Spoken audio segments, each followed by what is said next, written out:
গল্পের নাম লক্ষ্মী পুজোর রাতের অতিথি। লক্ষ্মী পুজোর রাত। গ্রামের ধনী জমিদার অরুণবাবুর প্রাসাদ আজ আলোকসজ্জায় ঝলমল করছে। প্রাসাদের প্রতিটি কোণায় সাজানো প্রদীপ, ঘণ্টার ধ্বনি, ধূপের গন্ধ আর ভক্তিমূলক সঙ্গীত সব মিলিয়ে যেন এক স্বর্গীয় পরিবেশ। অরুণবাবু তার প্রিয় ধনদেবী লক্ষ্মীর পূজায় মন দিয়েছেন, কিন্তু হৃদয়ে জমে আছে এক অদৃশ্য অহংকার। তিনি বিশ্বাস করেন অর্থই সব কিছু, দয়ার মূল্য নেই। বাইরে তখন আকাশে ঘন কালো মেঘ। হঠাৎ বজ্রপাতের সঙ্গে শুরু হলো প্রবল বৃষ্টি। ঠিক সেই সময়ে প্রাসাদের বিশাল ফটকের সামনে দাঁড়ালেন এক বৃদ্ধা ভিখারি মহিলা। ভেজা কাপড়, কাঁপতে থাকা শরীর আর হাতে একটি পুরনো লাঠি।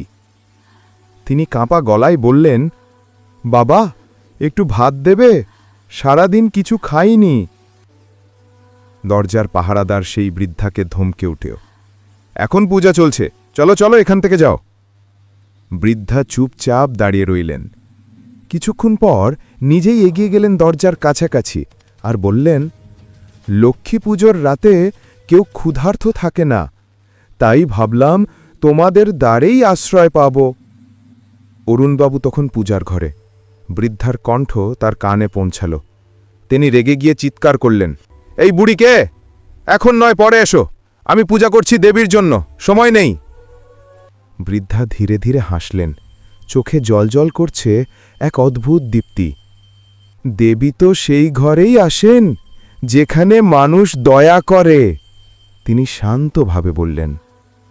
অরুণবাবুর আগে দরজা বন্ধ করে দিলেন। হঠাৎই ঘরের সমস্ত প্রদীপ নিভে গেল।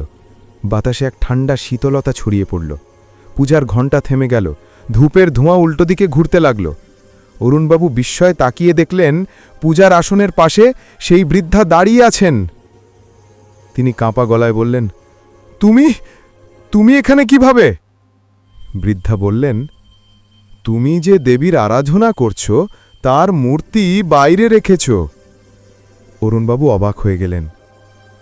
তুমি কি বলতে চাও? বৃদ্ধা ধীরে ধীরে বললেন, লক্ষ্মী শুধু ধন নয়, করুণা ও দয়ার রূপ। যে অন্যের ক্ষুধা দুঃখ দেখতে পায় না, সে আসলে লক্ষ্মীর পূজা করে না। এই বলে বৃদ্ধা হঠাৎ এক তীব্র আলোয় ভেসে উঠলেন। ঘর ভরে গেল সুগন্ধে, আর বাতাসে বাজল মৃদু শঙ্খধ্বনি। অরুণবাবু চোখ ঢেকে ফেললেন। আলো কমে গেলে দেখলেন, বৃদ্ধা নেই, তার জায়গায় পড়ে আছে একটি সোনার শঙ্খ আর পদ্মফুল। অরুণবাবু স্তব্ধ হয়ে গেলেন। তার মনে হল তিনি যেন সত্যিকারের দেবী লক্ষ্মীর দর্শন পেলেন। বাইরে বৃষ্টি থেমেছে, কিন্তু তার ভিতরে যেন ঝড় শুরু হল, অহংকারের, অনুতাপের এবং জাগরণের। পরদিন সকাল। অরুণবাবু সমস্ত ভৃত্যদের ডাকলেন। বললেন, আজ থেকে এই প্রাসাদের দরজা সবার জন্য খোলা। কেউ ক্ষুধার্ত থাকবে না, কেউ ঠান্ডায় কাঁপবে না। তিনি নিজ হাতে গ্রামের গরিবদের মধ্যে খাবার ও বস্ত্র বিলিয়ে দিলেন। লোকজন অবাক হয়ে দেখল, যে মানুষ একদিন অভিমানী অহংকারী ছিল, সে আজ চোখে জল নিয়ে সবার সেবা করছে। গ্রামের লোকজন বলাবলি করতে লাগল, লক্ষ্মী পুজোর রাতে নাকি দেবী নিজেই এসেছিলেন তাকে শিক্ষা দিতে। কারো কারো মতে অরুণবাবু নাকি সেই সোনার শঙ্খটা এখনও পূজার ঘরে রাখেন।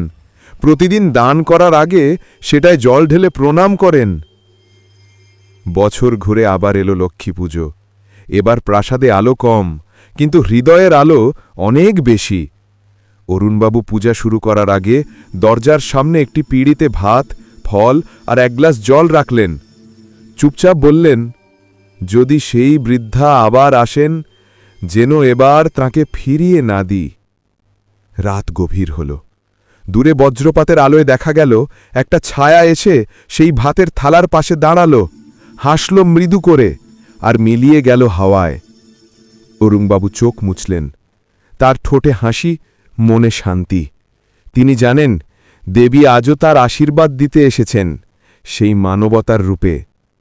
গল্পের শিক্ষা, ধন সম্পদ যতই হোক, দয়া ও করুণা ছাড়া পূজা কখনো সম্পূর্ণ হয় না। সত্যিকারের লক্ষ্মী বাস করেন সেই হৃদয়ে, যেখানে মানুষ অন্যের কষ্ট অনুভব করতে পারে।